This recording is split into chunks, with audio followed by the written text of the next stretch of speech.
Thank you so much nga pala sa lahat na nag-view ng aking video.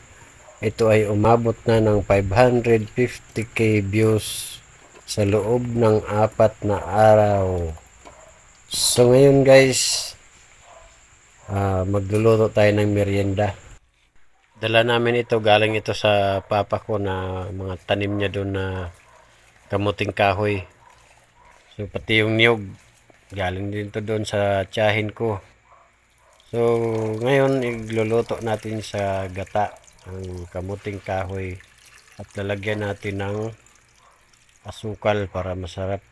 May upload na rin ako nitong ganitong luto, pero ang niluto ko naman nun ay ah, gabi. Gabi sa Tagalog, pero dito sa Bisaya, bisol. Yun naman ay nasa Maynila pa ako nun. Binigay sa akin mula Liti.